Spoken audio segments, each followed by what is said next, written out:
We all hit times in our life where we need a reset, where we're stuck in a rut, we're filled up with bitterness or fear, and we just need something, a tool that's going to help us move beyond that. And I thought it might be kind of fun for me to share with you today my top 10 ways to move myself. And I have to be honest that sometimes it takes more of them to move me beyond out of a rut. But these are my top 10. Right? The first one is travel. I just got back from 48 hours in Chicago, and I got to tell you, I love to travel. I love to see new things, and there's nothing like a new taste or a new sound or a new location to move you beyond where you're stuck. Now, I know, people say, oh, I can't afford to travel.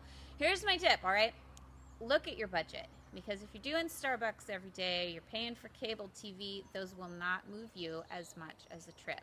And so if there's any wiggle room in your budget, make room for travel. There's nothing better than it. Unless it's reading, which is number 2.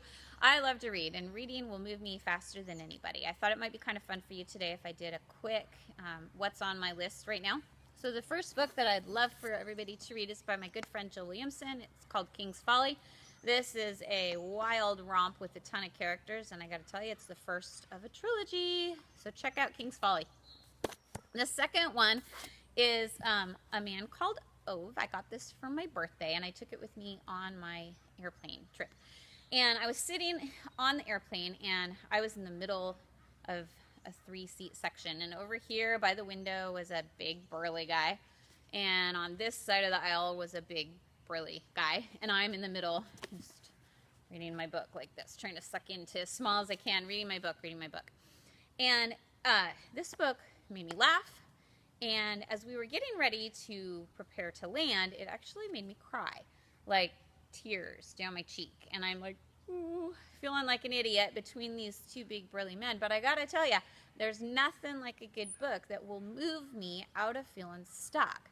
If I feel trapped in a situation and I read a good book, I move. And so this is a tip for you. This one's funny and heartwarming. And then one of my 2 all-time favorite books, one is The Hiding Place, and the second is The Great Divorce by C.S. Lewis. If you have not read this book, email me, and I will figure out a way to get you a copy, because this book is fantastic. I'll loan you mine. Something will get you into this book, because if you need something to reflect on how you respond in the world and what your long-term consequences of your attitudes and how they need to be dealt with, read The Great Divorce. It'll move you. The next one is art. I got to go to the Chicago Institute of Art, and I loved it. You put me anywhere near art, whether it's kindergartners coloring, or myself being a hack at watercolor, or you put me around some masters, and my mood switches. You know, I can even just Google good art, and I move. My emotions move. So try it. You may like it. The next one, number 4, is To Conquer a Fear. Sometimes that's hard, and sometimes that looks like going to get help. You know, call a counselor, figure it out.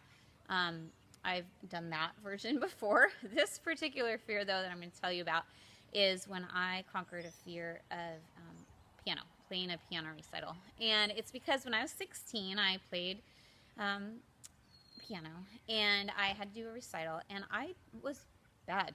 I knew my song beforehand, but at the recital, I choked. I got all the notes wrong. It was terrible.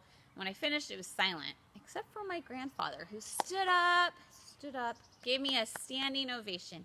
And that made an awkward situation feel that much worse. And I, shame on me, promptly quit. And so last year, for a piano recital, my daughter, my 10-year-old's playing, and we decided to play a recital song together. And it was fun. We did good. It wasn't bad. And so we're doing it again this year. This song's harder, and it makes me nervous, but I'm conquering a fear. And I'll tell you that when I'm focused on conquering a fear like that, it helps me move beyond other spots that I'm stuck. So find something that is conquerable and do it. It'll help you in other areas. Number 5 is to serve someone. Pack a box for Operation Child, Christmas Child. Operation Christmas Child. Man, I sometimes have competency problems. But pack a box and serve someone else. Find a homeless shelter. Donate some good something to get outside of yourself, and it will move you beyond those stuck places. The next one is to talk to someone different than you. Find someone who voted differently than you. Find a 5-year-old or a grandma or a war vet, somebody who's not the same as you, and talk to them.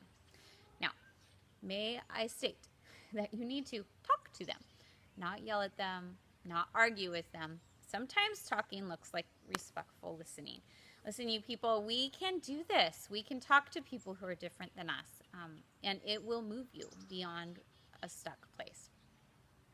The next one is to laugh. If you laugh, it will move you. So find a funny movie, read a funny blog, do something to make yourself laugh, and it will move your mood.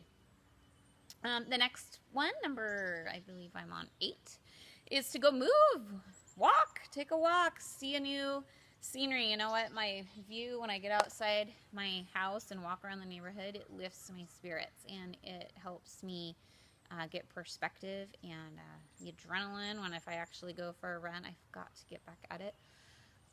Preaching to the choir here. But when you move, you can manage life better. Move.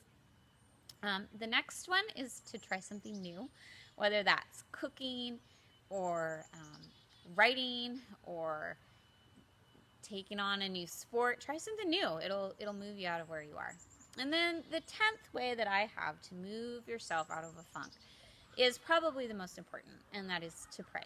You see, I believe that your Creator, that the heavenly God above loves you, and that He wants to help you. And if you pray and ask for that, where am I stuck? Help me here. That can be the most effective and most meaningful way to move yourself out of a hump.